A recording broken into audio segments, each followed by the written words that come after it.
SSC নবম দশম এবং একাদশ দ্বাদশের লিখিত পরীক্ষার ভবিষ্যৎ নির্ভর মামলার ভবিষ্যতের উপর নির্দেশে জানালেন বিচারপতি অমৃতা সিনহা। আরও বিস্তারিত জানতে কথা বলবো আমাদের প্রতিনিধি সৌভিক মজুমদার আমাদের সঙ্গে রয়েছেন। সৌভিক, যেখানে আমরা জানি যে একাদশ দ্বাদশের ফলাফল আজকে সন্ধ্যেতেই ওয়েবসাইটে দেখা যাবে এবং তার আগেই এই মামলা এবং এই মামলার ভবিষ্যতের উপরই সমস্ত কিছু দাঁড়িয়ে রয়েছে, এমনটাই নির্দেশ দিলেন বিচারপতি। ঠিক কি জানতে পারছো? দেখো, একেবারে যেমনটা তুমি বললে সেই রকম নির্দেশই আজকে মাননীয় বিচারপতি অমৃতা সিনহা দিয়েছেন।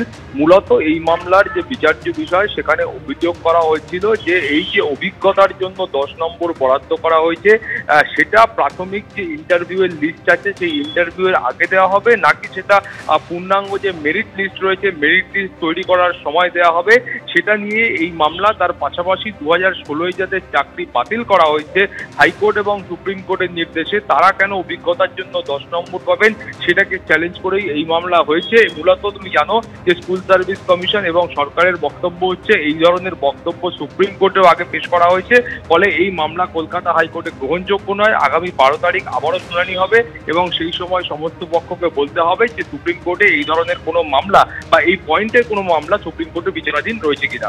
স্বর্ণালী, ধন্যবাদ। শিউরিতে বিমান প্রামাণিক নামে এক ব্যক্তির মৃত্যু, যার বাড়ি সাঁইথিয়ায়। এসআইআর নিয়ে দুশ্চিন্তা থেকে হৃদরোগে আক্রান্ত হয়ে মৃত্যু। এসআইআর চালু হওয়ায় অতিরিক্ত চিন্তা থেকে মৃত্যু দাবি তৃণমূলের। 2002 সালের ভোটার তালিকায় তার নামের পদবি প্রামাণিকের বদলে পাল লেখা ছিল। এই ঘটনা চোখে পড়তেই আতঙ্কিত হয়ে পড়েন বিমান প্রামাণিক, দাবি পরিবারের। এসআইআর আতঙ্কে মৃত্যু হয়েছে তার, দাবি তৃণমূলের। শ্মশানে হাসপাতালে তৃণমূলের নেতারা ঘুরে বেড়ায়, কেউ মারা গেলে তাদের নামে এসআইআর আতঙ্ক জুড়ে দিচ্ছে তৃণমূল, দাবি বিজেপি। টাইটেল ভুল আসার জন্য মারা গেলেন। কিসে? এসআইআর। আচ্ছা, মানে টাইটেল প্রামাণিকের জায়গায় পাল চলে এসেছিল, ওই জন্য মারা গেলেন।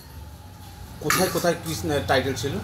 আমাদের 2002 ছিল এটা, মানে পাল টাইটেল ছিল, প্রামাণিক ছিল আর কি, পাল টাইটেল চলে এসেছে। পাল্টা টাইটেলটা কোথায় দেখতে পেলেন? আমি ফর্মে দেখতে পেলাম, এই দাদা নিয়েছে 3টে ফর্ম 3 দিন আগে, তখন থেকে খাওয়া দাওয়া বন্ধ করে দিয়েছিল। কোনো রকম আতঙ্কে ছিলেন উনি? হ্যাঁ ছিলেন। কিসের আতঙ্ক? এই ভুল আসা ডেট, আপনার এই টাইটেলটা ভুল এলো, আমি কোথায় যাব, কি হবে, কি করবে না করবে বিজেপি। হ্যাঁ, এবং এরা যেটা করেছে পুরো ভালো করেনি। হ্যাঁ, কারা? বিজেপি। আচ্ছা, কী করেছে বিজেপি তো এইসব করছে। শ্মশানে আর হাসপাতালে তৃণমূলের নেতারা ঘুরে বেড়ায়, অনেক লোক মারা যায় অসুখ বিসুখে, তো তাদেরকে ধরে এসআইআর আতঙ্কটা এস্টাবলিশ করার চেষ্টা করে। যে ব্যক্তি মারা গেছে তিনি ইসিআইয়ের গাইডলাইন ফলো করলে মারা যাওয়ার কোনো কারণই নাই।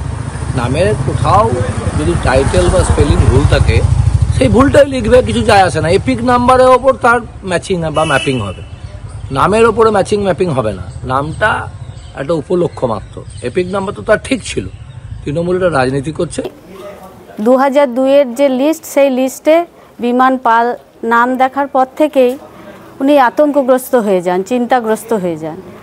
আমরা সবাই শহরের চেয়ারম্যান থেকে শুরু করে আমাদের কাউন্সিলর পিনাদা, আমরা ওয়ার্ড নেতৃত্ব, টাউন নেতৃত্ব সবাই ওনাকে বুঝিয়েছি, কিন্তু উনি সেই তখন থেকে খাওয়া দাওয়া একটু কমিয়ে দিয়েছিলেন, খাওয়া দাওয়া করছিলেন না।